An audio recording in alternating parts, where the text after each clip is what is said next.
All right, so what we're going to do is we're going to start identifying and sort of determining which stereoisomer we're dealing with. This is kind of a review slide. What are the chiral centers here? You remember this one? We did this already. What does it need to be chiral? 4 different groups. A stereoisomer can be cis or trans, or it can be chiral, right? So on this first one, we have a cis-trans isomer, and then we have or cis-trans stereocenter, and then we have a chiral center here and a chiral center here. Now, if you have one chiral center, okay, let me go to the next slide. This is kind of going through and reviewing. If you have one chiral center, how many stereoisomers are there? If you have one chiral center, how many stereoisomers are there? That sounds like a trick question. No. Look at the 2-chlorobutane. This has one. Okay, this is where the molecule will come in handy. Hold up 2-chlorobutane and look at it and tell me, where's the chiral center? Chiral? The chiral center, the carbon that has 4 groups on it. What's that? Methyl, methyl. Yeah, so I have this one here. All right. You need a kit? This one. Yeah. It is really helpful to have a kit. Here, I'm going to hold up nothing. So, that's my molecule. You have it in front of you. It has the chlorine on it, right? So it has the ethyl, it has the methyl, it has the hydrogen, and the chlorine. That's one of the stereoisomers. The question is, how many more can you make? 1. You can make 1 more. How do you make 1 more? Switch to groups. You switch 2 groups, and you have its enantiomer. And remember, the enantiomer is the mirror image of, right, of the original molecule. Yeah. So it's an enantiomeric pair, right?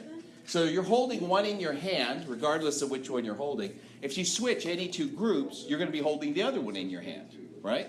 If you switch it again, what's going to happen? You'll have the original molecule back. So how many stereoisomers are there for every chiral center? 2. 2, and that's why we call it an enantiomeric pair. Phew, that was rough. That's what you said. How many stereocenters are there? There's 1. No, that's what I said. So, I could That have. was a trick. It was not. It was a trick listening. So, that's, oh, look, I just whited that was the chiral center. Let's just do this. Sorry, I didn't mean to do that. It was fun, but I meant to do it in black. So, actually, let me do it in red. So there's my chiral center. Every chiral center gives me 2. So let's back up, because I'm going to use this slide for something else, so I don't have to talk about it later. We're looking at this molecule here. Oops, no, we're not looking. Now we're looking at this molecule here. How many chiral centers do I have? 2. And how many stereocenters do I have? Actually 3. One's a cis-trans stereocenter, one's a chiral stereo. So stereocenters, right, can be cis-trans, or they can be chiral. There's 2 different things. So there's 3, right? So how many molecules can I have because of this? 2. How many molecules can I have because of that? 2. How many molecules can I have because of that? 2. Okay, now, Wouldn't it be the same? 2 chiral centers and 1 cis-trans. So cis-trans, think about it like this. I have stereocenters up here, right? Then I have chiral, and then I have cis-trans. They're both stereocenters, okay? Both types of stereocenters. Okay, so how many, each one, right, each stereocenter lets me have 2, right? But it's like permutations. I can have, right, 2 because of the first one. Then I can have times 2 because I could switch this one and leave this one the same. And then times 2 again, right?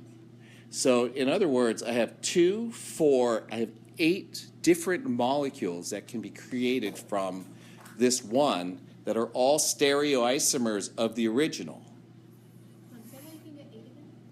Okay, so think about it like this.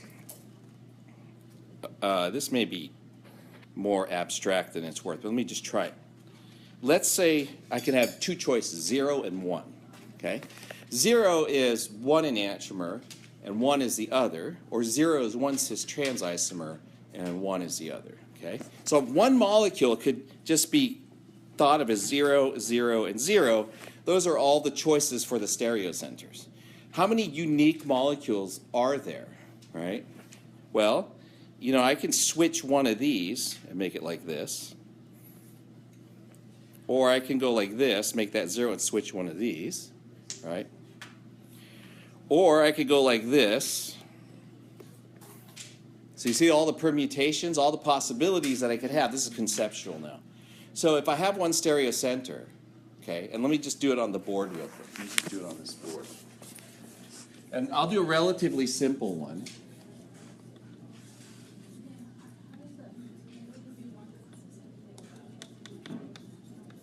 So that has two chiral centers in it, right? So in order to make, we've talked about with one stereocenter, the enantiomer, right? I just flip one. But this won't be the enantiomer, but we'll get into the description in a second. I could flip it like this.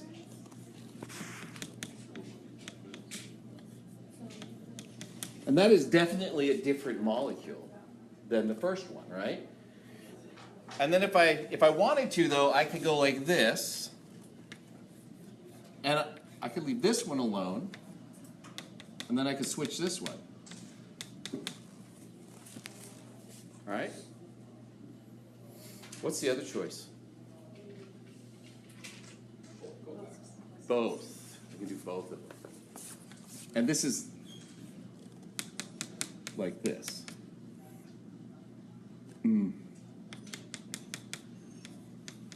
Now, get this. When I switched both of them, these two are the enantiomers. These are the mirror images. Okay, you don't see it, but if you built it and then you flipped one over, you would see. Like if I take this one, right, this molecule, and then I flipped it over, the OHs would be in the front now, right? And then it would be the mirror image of this one. Okay. So if I flipped this over and went like this, let's see. It is. Not everyone can flip it because that carbon that's hanging off. Yeah, no, this carbon would be the reflective of this one. So you just draw the line here, and you flip it over, Okay. then it'll be the mirror My mirror image. is in a different spot. Oh, yeah, yeah. Oh, yeah, it doesn't matter. Well, it doesn't matter. Ooh, or, watch this. You can take this way, and then you can flip it this way. And then maybe it's easier to see. Because if I flip it this way, That's the way I was. then it will be like this.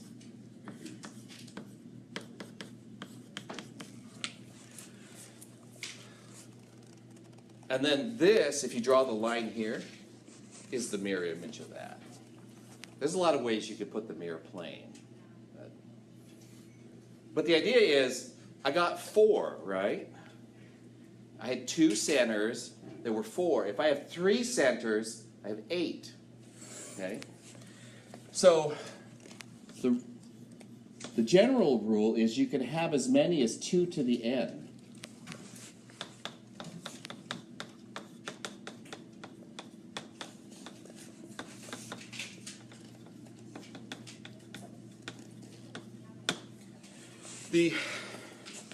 That's the maximum that you could have. So if I had 5 stereocenters, it would be 2 molecules for the first one, right? Then 4, and then 8, and then 16, and there's 32. So for sugars, we draw them, let's see, this. There's 16. And I'll get into the sugars. I just do that for my own mental reference, and I'll show you how the drawing works. That's why you're actually holding the molecules that were pre-made for you by the other class section. Yeah. I told them not to take them apart, and then they tore them all apart. I said, no, put them back together. And they put them all back together.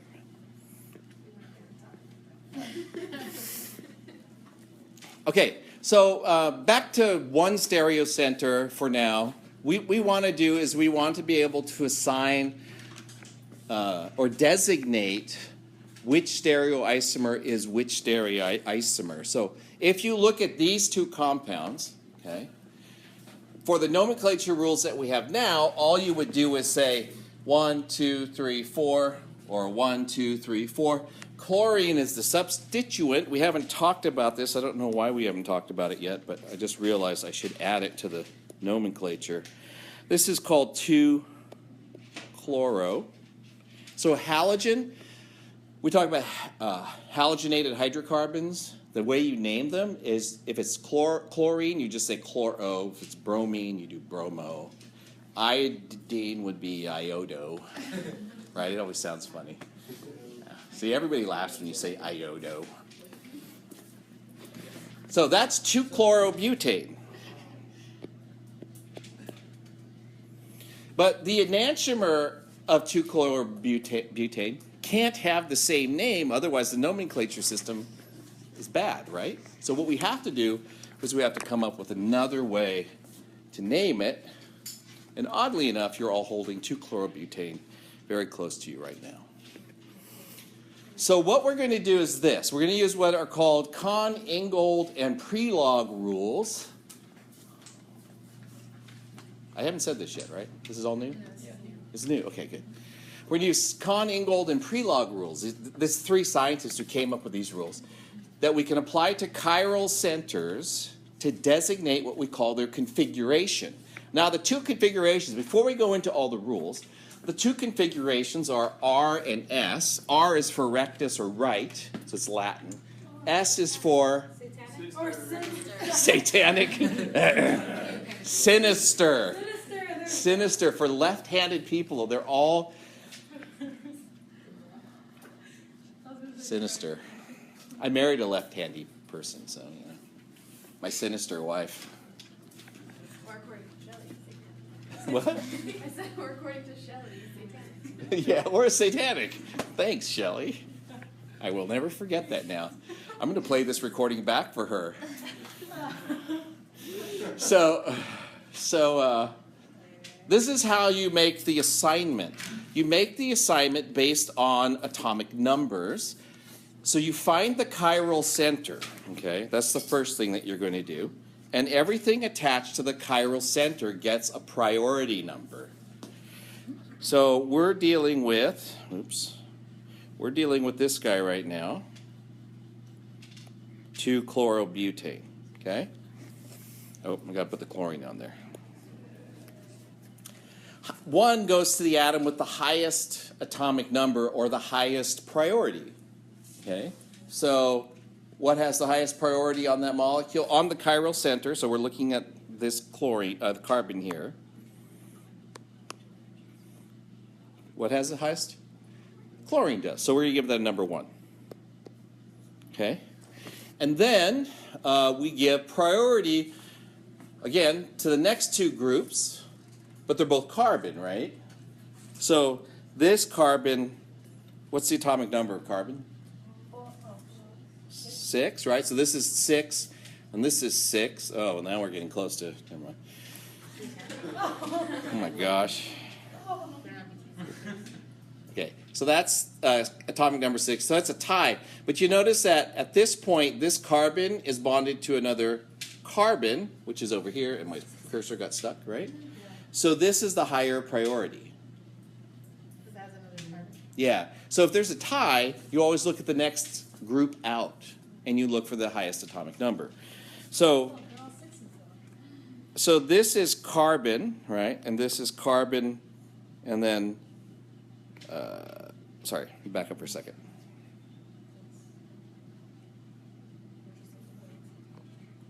So this has hydrogens on it, right?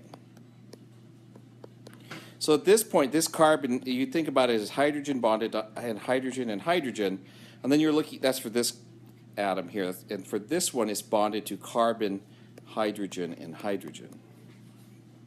And hydrogen. I guess that's the way to do it for this one. Is it only 2? Because it's already connected to 2. Well, yeah. Sorry, this is being silly. So, this has higher priority because this carbon is attached to a carbon. And this one on the right has higher priority. So then that becomes number 2. There's lots of practice with these. We'll do a lot of them. This one's number 3. Oh, what's the 4th group? Hydrogen. And poor hydrogen is back here, and he is almost always number 4. He's almost always the lowest priority. The only time he's not the lowest priority, right, because by atomic number, right? But what kind of groups can you have on an atom? You can have atoms, and you can have lone pairs, right? A lone pair is a lot lower priority than hydrogen. So that's the only time hydrogen redeems himself from the basement and says, I am not bottom priority. Okay, so now what we do, hold, let me do it with this one, first of all. You hold the 4 priority group in the back. Now that one's already in the back, right? And then you look to see which way the priorities rotate in the structure. So here, I can go like this. Right? Clockwise. You see the clockwise? Now, hey, your molecule may not match it. Don't look at your molecule. Your molecule may not match it, and this is one of the things I want you to see. If it doesn't, great. We're going to figure out what it is. But this one is 1, this one's 2, so it's going clockwise, right? So if you're in your car, I say this all the time, students get it wrong still. You're in your car, and that's your steering wheel, okay? And I go like this. Which way do I turn? Right. Right. So that's R. Good. Glad you thought it through. I've had people say left before. It's left if I'm driving at you. But in that case, why would I turn the wheel? So, I have a different punchline all the time for that. I'm just like, yeah. That was pretty much the lowest common denominator right there. So this one's R. So that's the right molecule. And so this molecule, when you designate its name, you have to put an R in the front. Okay. If there's only one chiral center, you don't have to give it a number. But there is only one chiral center, so we would say R, and then we use parentheses, and then it's 2-chloro-butane. Okay. What's that? Then you have to say which numbered, like on the parent chain, it gets a number just like everything else. You have to say which part of the parent chain is R, which part of the parent chain is S. That goes up in the front in parentheses. Okay, we'll do a couple. Okay, so hold your molecule up, the one that you have. All right, put the number 4 group in the back. No, put it in the back. Hold it so that it's in the back. I can't show you because I'm out of molecules. Don't switch it just to make it fit the one up there. Here. Hold it like this, right, and look at it. Right, and you'll notice what the molecule I have, it's backwards. Yeah. Right? It goes like this. 1, 2, hang on. 1, 2, 3, right? So it's going this way. This is S. This is the other molecule. It's the S rotation that we're looking at. Hers just happened to be backwards, right? So what does it look like, though? Does that make sense, what I just did? Yes. Right? Some of them, here, give me another one. Oh, yeah, so look. This is the right one, or the R one. It's the correct R one, right? It looks like that. This is an S. And if you hold them properly, I'm going to put this on your right and this on your left. Notice that they're mirror images of each other. So one's the R and one's the S. And so it's a good way to designate different stereoisomers from each other simply by noting the direction in which these numbers rotate when the number 4, the low priority group, is in the back. Make sure you get the right one back. Oh, sorry. It's just too funny to me that I can. Never mind. Okay, so what's the process again? Find the chiral center, right? Designate priorities, 1, 2, 3, and 4. 4 is the lowest priority, which is usually hydrogen or lone pairs. And then what do you do with the number 4 group? Put it in the back. Put it in the back, and then you look at what the other groups are doing, whether the rotation is to the right or to the left. So you would think, go ahead. Is it always so right or clockwise? Does it always match up if you're looking at down the center, and then your pointing's gonna be on the right hand side? No, because you could look it down the center from one direction or this direction. Well, I mean, if you, But the order will still be the same on the screen, however it's drawn. Well, if you always look at it in terms of which carbon, if you look at facing number 1 carbon towards you, Oh. the point's gonna be on the right hand side. Oh, yeah. So like if you're doing a Newman projection, if you're looking at well, you have to be looking at the number 3 group. If you're looking at the number 2 group, then it's on the left-hand side. It really, you can't, there's no simple way to do that. Yeah. Because you're saying, throw that to me. So if I'm looking at this and I want to do a Newman projection down this direction, Right. chlorine will be on the right-hand side. Right. But if I look down the other direction, it's on the left-hand side. So it depends on how you're It looking at it. depends on how you look. What I'm saying, if you stick to looking at the first carbon or carbon group number 1. Because it's not always carbon. It might be a nitrogen, it might be another oxygen, it could be all kinds of stuff. Okay, so already done for you, okay. H is 4, chlorine's 1, this is an ether, and there's number 3. And what is the direction that it's going? It's going clockwise, right? Hang on. So we're going like this, right? Okay, now that you've had the model in your hand, right, you know if the group is in the front, you have to turn it around, right? So that group is in the front. Now, if you need to assign the configuration, this is the simplest way to do it, okay? You look at it, you sign it, and you say, oh, that looks like it's R. Right? Hydrogen's in the front. So you know that you have to flip it around to get the right configuration. So that makes what was clockwise before actually counterclockwise. See this? So you're looking at it like this, and you're holding it like that, and you're saying, oh, what's that configuration? But oh, this group, right now it's going like this, right? You see that it's going like this on the molecule. But this group has to be in the back, and when I flip it around, the rotation switches too. Okay. So what the book's going to tell you to do, and this is still an important skill, they're going to tell you to redraw it.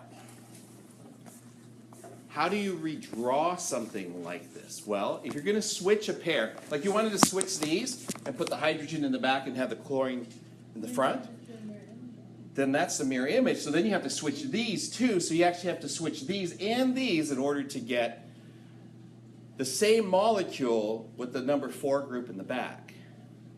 Okay, I'll show you that in a second. But you guys understand the designation. You don't have to do that. All you have to do is look at it and say, oh, 4 is in the front, so it's the opposite of what I'm seeing. In this case, H is in the front, so it's actually S.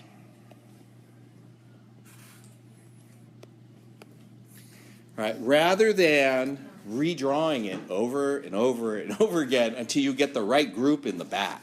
Okay. Now, I still want you to be able to redraw it to get different groups in different positions. So let's go ahead and switch groups, right? So I'm going to start like this.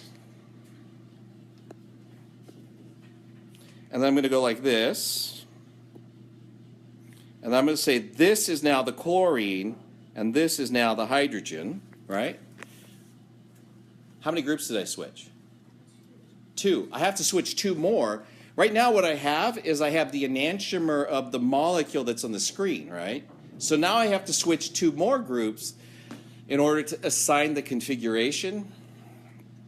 The ones that make sense the most to switch. So this is, oops, hang on. This is making the enantiomer. And then this is going to get back to the original molecule. So again, I'm going to leave my Cl and my H in the same place. And then I'm going to switch the bottom groups, which means I go like this and like this. So I switch the bottom. So that's actually the same molecule, but I've just switched 2 groups, right, so that I can get the number 4 in the back. And so now it rotates this way.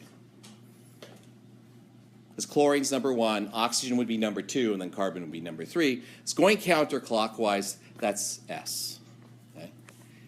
So which would you rather, this is what I ask students, which would you rather do to assign a configuration? Would you rather just look at it and then assume that it's reversed, or actually have to redraw it every time to do the designation? And usually people just want to look at it and say, oh, low priority groups in the front, right? What I'm looking at is actually the opposite. I have to turn the molecule around. When I turn it around, the configuration will be the opposite of what I see. So it was R Looks like it's R, but remember, for this assignment to be made, this group, the number 4 group, has to be in the back. But right now it's in the front, right? So you can imagine, like if I take this is, watch this is the chlorine, this is the oxygen, this is the carbon, and the hydrogen's in my hand, right? I'm doing this. That's not very nice. Sorry. You could go like this. Hang on. No, I just. No, I'm going to show you this. Because this is how I learned to do it.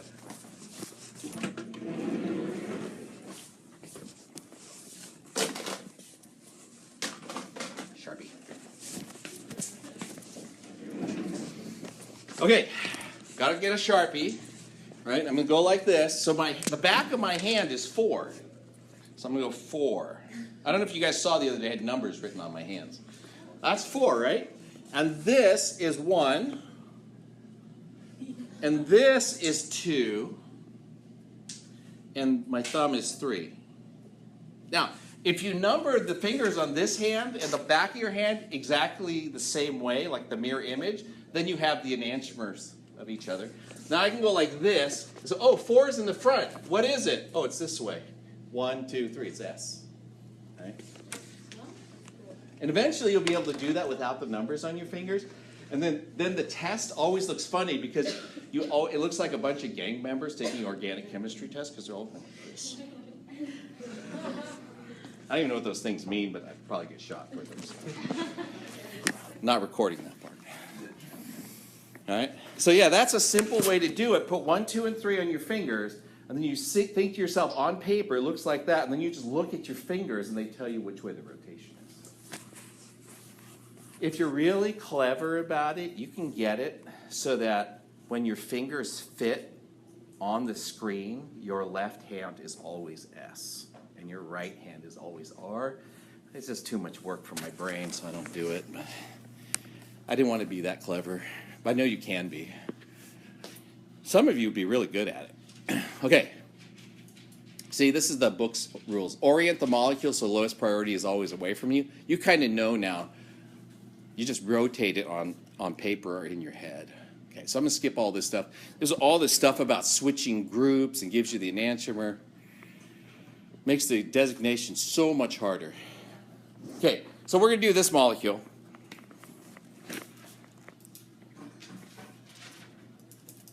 We're going to do R and S.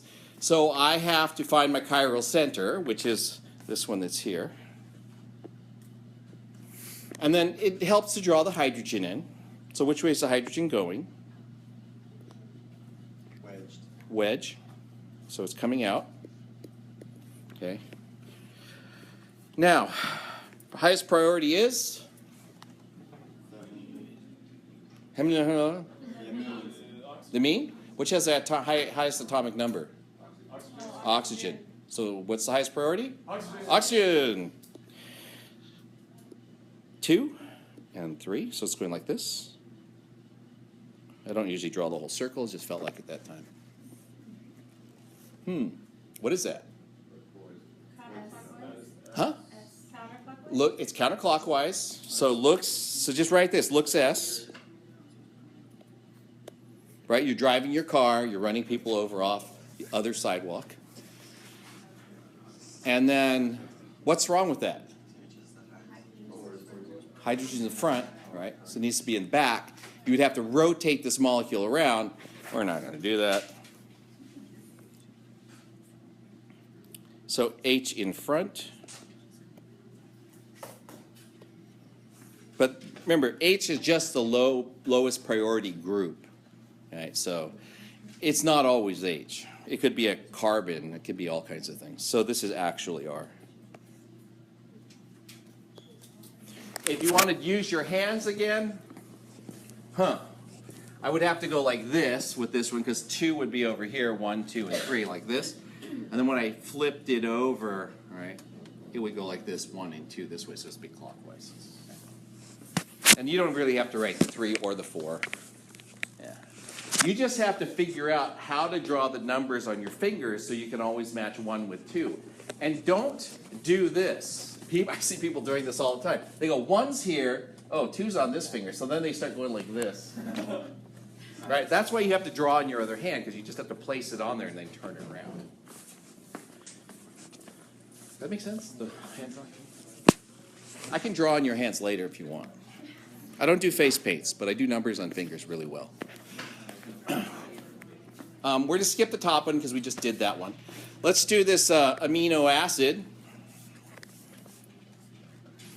This is the bottom one's the amino acid alanine. Oops. In case you're curious. And then it's one of the only few I've actually have memorized.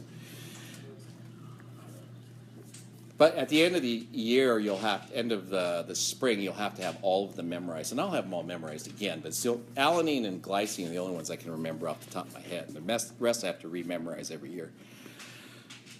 So, what's number 1? N. Number 2? C on the left. Okay, I don't have to designate number 3, but I will.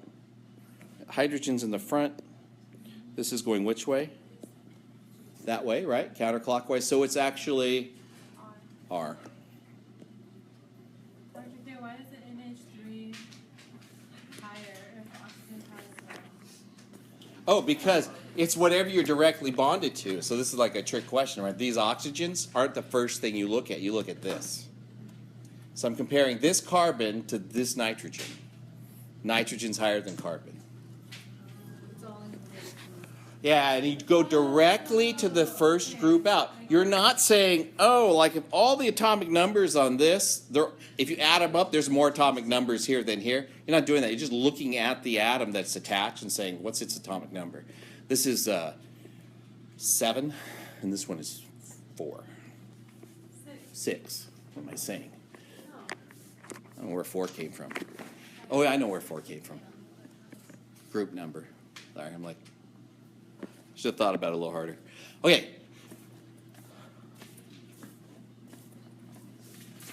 So just an example of how you do tiebreakers again. Okay. Is this molecule R or S?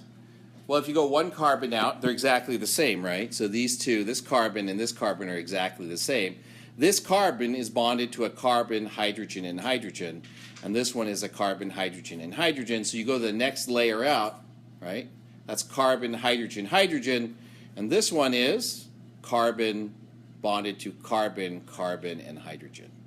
So you'll notice that there's the same at this tier, and down at this tier there's a difference. That there's a higher atomic number on the left here, so that automatically designates that side as the higher priority.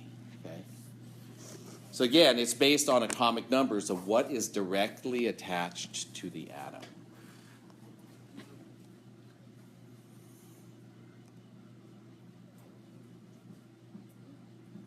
Okay, what is it, R or S? All right, so we have 2 and 3 down here. So this is 2. That's 3. This is 1, right? So which way does it go? Counterclockwise, like this. All right? But the hydrogen's in the front, so it's actually R. Yeah. And like I said, you know, like I did in the earlier slide, if you want to write that whole thing, if it looks S, and then you look at the number 4 priority group, if it's in the back, then it is S. If it's in the front, then it's actually R. Okay. I'm going to skip some of these, but there's another tiebreaker example, right? You notice here, there's a carbon, right? And it's bonded to a carbon over here, and this is a carbon as well. But this carbon is bonded to an oxygen, right? This one's bonded to 3 carbons. Students will often get themselves in trouble and call this number 2, simply because it has more groups on it.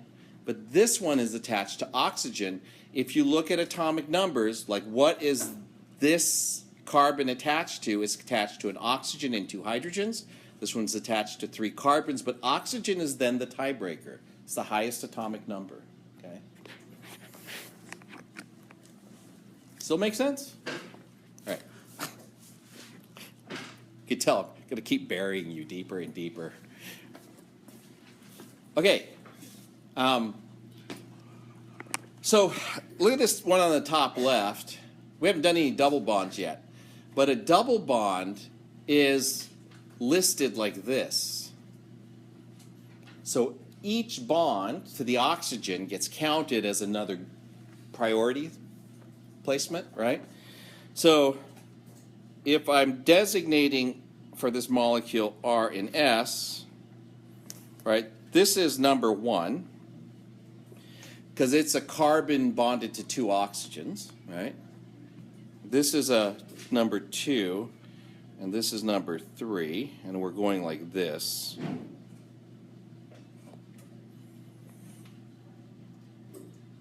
And that is what? R. But what's wrong with that? What's number 4? 4 is actually a methyl group. It's this one. So 4 is in the front again. So it looks R, but is actually S. Okay.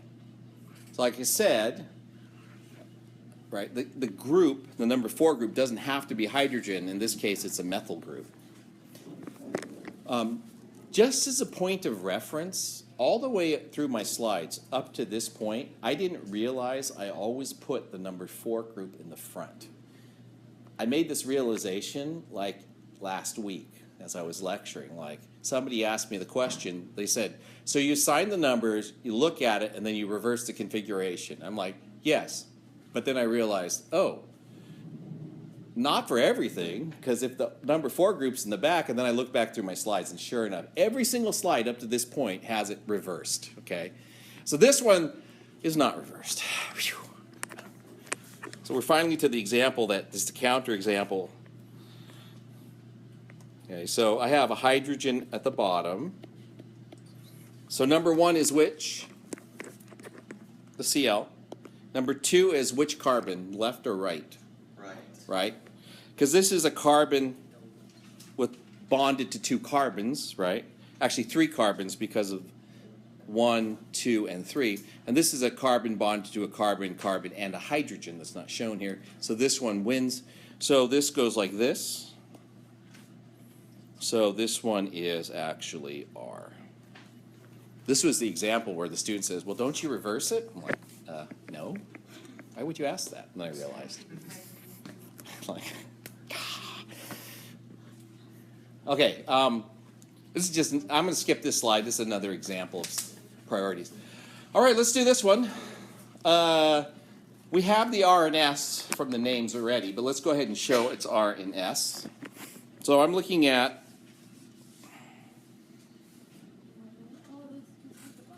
this is the albuterol. That's the chiral center. I have the hydrogen in the back. What's number 1? OH. What's number 2? this is a carbon bonded to, it's a carbon bonded to a nitrogen, right? Hydrogen and hydrogen. And this one is a carbon bonded to a carbon, carbon, and carbon. So this is the higher priority. Okay? So that means it's 2. So that should be S. Sorry, I had to look at it. What's that? It looks like whichever one has a closer electronegativity. Or it's not atomic, it's not electronegativity and atomic number, it's whichever has the higher. It goes by atomic number, yeah. And then the other one, since 2 groups, this has got to be R because all we've done is switched this with the hydrogen, right?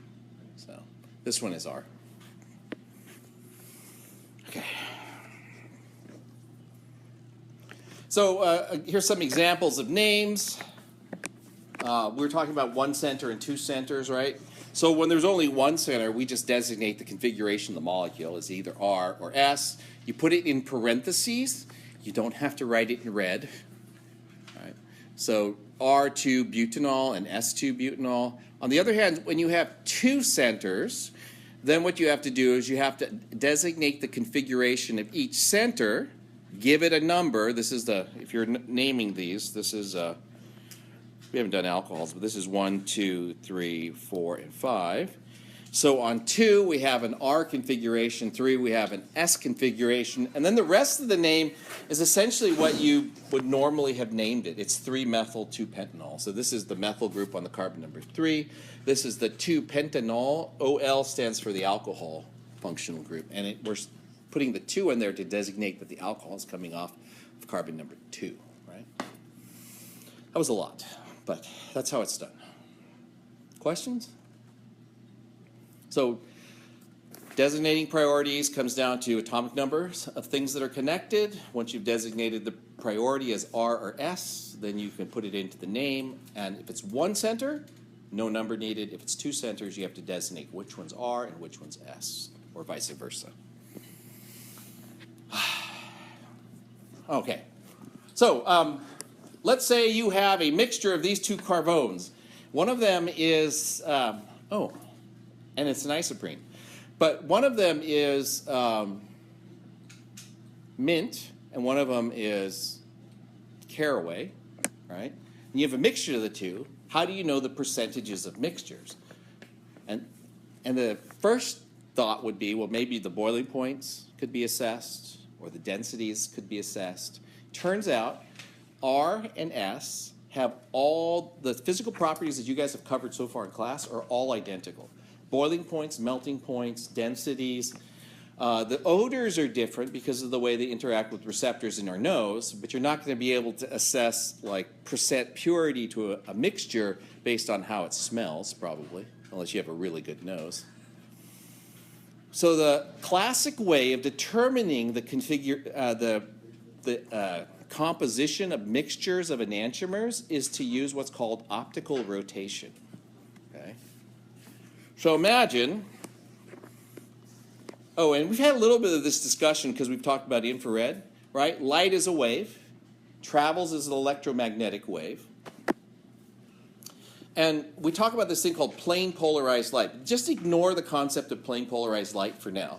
And imagine I'm shining electromagnetic radiation at you, okay? What would that look like? This.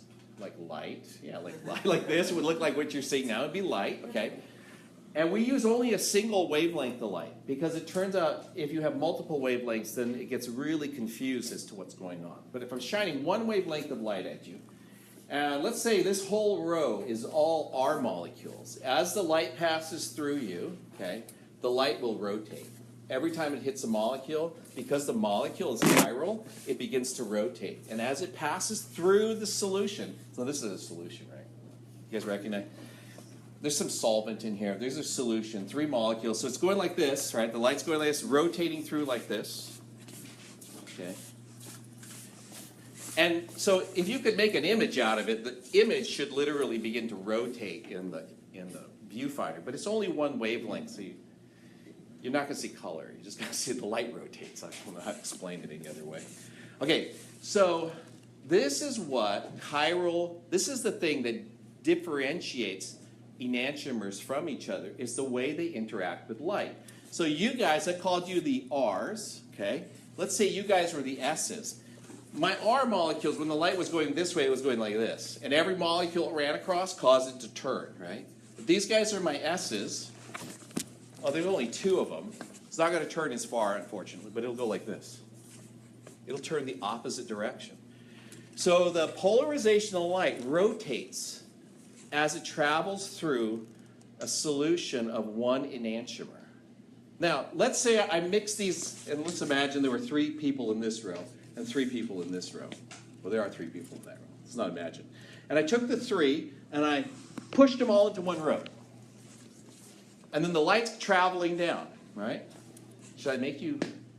I can be 2 people or Yeah, yeah. So imagine they're in the same room, right? So here's the light. These guys make my light. I had them making it turn right. Okay. So it's turning right like this. Hits him, turns right. Hits her. What's it going to do? Go back straight. Goes back left. Hits her, goes right, and then left, right, and then imagine the imaginary 6th person would cause it to turn back to straight up again. So if you have a mixture of enantiomers that are 50-50, turns out the light goes straight through. It appears to go straight through, and in fact what it's doing is half the time it's turning right, half the time it's turning left, and you can't see the difference. Okay? So far so good? Okay, so why do we talk about plain polarized light? Plain polarized light is what you get when you apply what's called a polarizer to light. Now, where have you heard, and they always have images like this, but where have you heard polarized before? Sunglasses, right? So you could make, if you had really good polarizers, really good polarized sunglasses, you could snap them in half, okay? You wouldn't want to do this, but you could. Does anybody have any? Because we could do the experiment. And then you pass light through the polarizer, one lens, right? You're holding it like this, and the light would go through. Now, it turns out a really good polarizer blocks out half the light, because it turns out light, just that comes like from the sun, is polarized in all directions evenly. So when you put a polarizer to it, it blocks out one polarization and allows the other one through. So sunglasses, right? When you take a pair of sunglasses, let me draw the picture on the.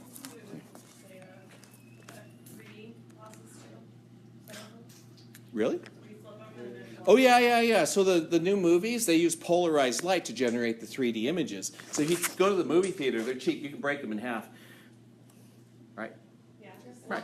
And one's polarized one direction, one's polarized the other. So if you hold it up like this, it gets really dark as it comes through. If you take the second polarizer and polarize it, you put it crosswise, it'll actually block out most of the light. It'll just go black. And you can tell how far they're rotated from each other just by turning them like this. Right? So if they're exactly lined up, then most of the light will get through. If they're at 90 degrees, then all the light gets blocked out. Okay? So why does this work? I don't know. Ask the physicist why that actually works. But think about it like this. I have these 2 polarizers. I'm passing a particular wavelength of light through. And if you think about it like this, there's light waves going like this, traveling through, and like this, but then they hit the polarizer and they stop. So I have one polarization of light going through. Okay? If you take the second polarizer, I have light going like this. You notice what they did with the second polarizer? The lines are horizontal. When this light hits this polarizer, it stops. It can't get through the slits of the polarizer, okay? That's the way you can think about it. I don't think that's actually how it works. So what this will look like is this is dark, and this is bright.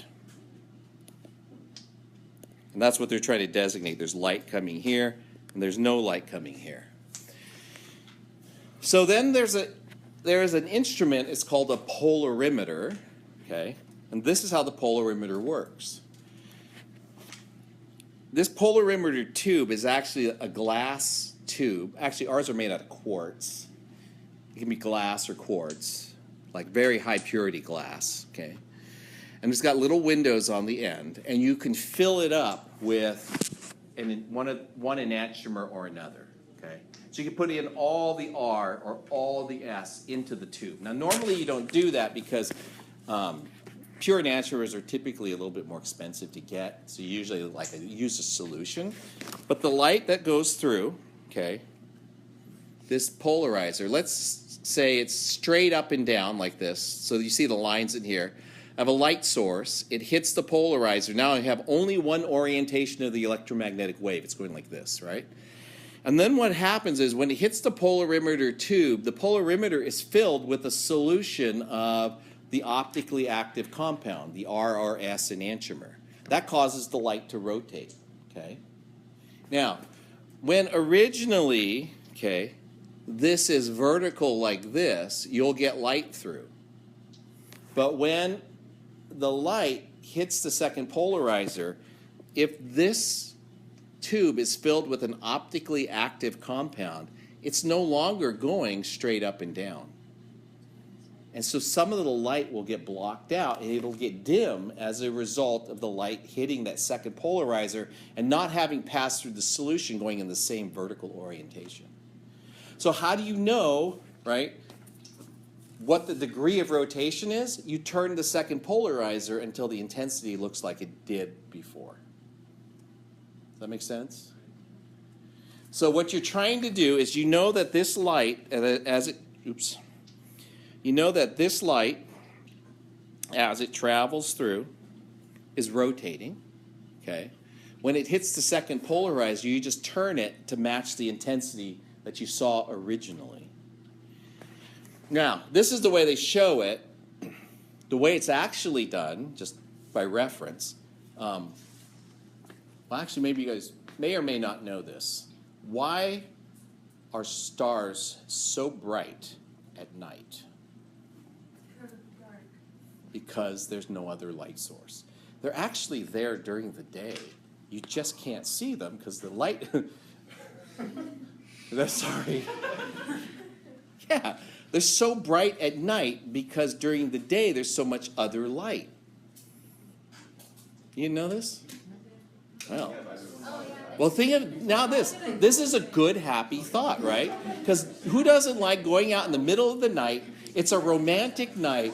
You're with the person that you love, and you go and you look at the stars and you walk and talk about your future and your life together. Now you can do that in the daytime. It's just a little hard to see stars. So that's why it's called like light pollution. What? Light pollution. Yeah, it's kind of like light pollution for those big satellite places. So that's not satellite. What are they? Telescopes. Yeah. Astro something or another's. Okay, so yeah, so actually the way the polarimeter works is when we look through it, we actually turn the second eyepiece so that it's completely black. And then when you put the sample in, it glows a little bit. And the glow you can see because it's a color or a brightness on a dark background essentially. And then you turn it till it's black again, and that tells you how far the light rotated. Okay? And it's just easier to see bright lights in darkness than it is to see bright lights in bright lights. Is it kind of like a kaleidoscope when you hold it? Yeah, it's kind of like a kaleidoscope when you hold it, except for it weighs like 30 pounds. It's a piece of steel and it's hard to rotate. Yeah. I'll show you one. We have one in the back. Is it 30 pounds? Nah, it's like, yeah, it's close. It's solid steel. I mean, it doesn't have to be that heavy, but it just is. I think it's to be stable or something. So here's some of the general information on optical activities. We measure what's called the observed rotation. What do you think the observed rotation is? It's what you see, right, in the polarimeter, how far you have to turn it. If it goes this direction, hang on. If it goes in this direction, here's the eyepiece. Here's the outer part. It's got rings on it. If it goes that direction, it's plus. If it goes that direction, it's minus. So depending on which way you have to turn the lens, that determines whether it's plus or minus. The The right is also known as dextrorotatory, which means turns the light to the right, rotates the light to the right. Like glucose, what's the other name for glucose? Anybody know? Sugar. Dextrose, have you ever heard that term? Dextrose is because glucose, dextrose, makes the light turn to the right. What? Clearly not as impressive as the stars are out during the day talk, but I'll have to try that on my children, I guess. My kids still, like Tommy, when I tell him that, he goes, yeah, I knew that. I'm like, great. Burst my bubble. The only one I could probably pull something over on is Andrew, and he's 6. Hey, Andrew, you know the stars are out during the day? And he'll probably go, yeah, I knew that. Tommy told me. Okay, so we measure what's called the specific rotation. And to get the specific rotation, it's a lot like this heat capacity. You divide it by the things that make it variable. So, for example, this is the observed rotation. This is concentration. The concentration is in grams per milliliter. So if you had 1 gram in 100 milliliters, right, it would be 0.01 grams per milliliter. What's the highest the density? Sorry, I just gave it away. These are units for density, right? What's the highest this number can be? It's the density of whatever the substance is that you're measuring the optical rotation. So sometimes you'll see the density stuck in there, right, as D, but it's grams per milliliter. And L is the path length, and I don't know why they did this. It was probably a decision a long time ago. It's in decimeters. And 1 decimeter is 10 centimeters.